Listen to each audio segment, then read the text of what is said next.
My name is Elhalal Levavi. I'm a curator of ideas, married to Noam, and Ima to Agam, Zoe, and Nelly. I develop conference formats, curate speakers for events around the world, and I license and localize conference brands like TEDx. But it hasn't always been that way.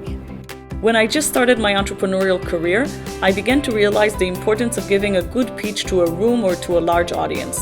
Great ideas often get very little attention, simply because they're not communicated in the right way.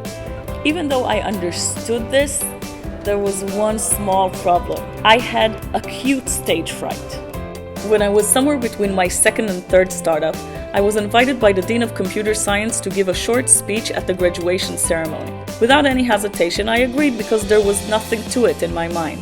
At the moment I was called onto the stage, my heart started pounding. I thought I was about to get a heart attack right there in the middle of the stage.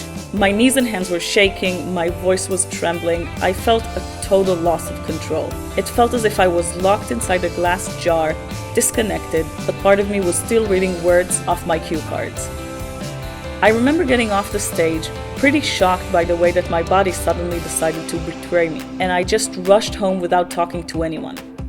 Later on, after doing some research, I realized that the cold sweat and the overwhelming sense of panic were the symptoms of stage fright. Usually, one or two symptoms occur. I happened to experience the whole range of symptoms all at once.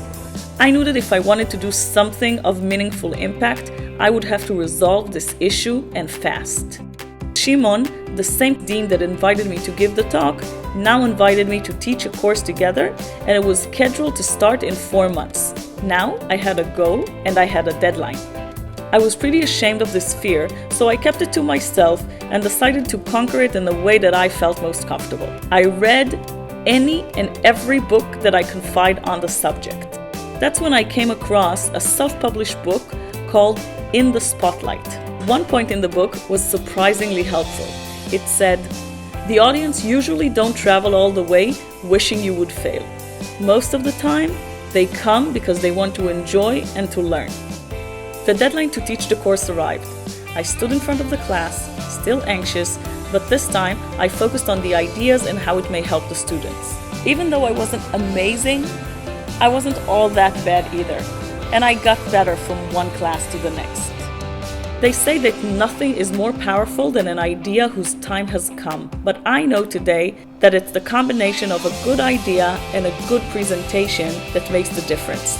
It's about getting the right idea to the right people in the right way, and this is how you get the big money, the best talent, and the resources to make the idea a reality.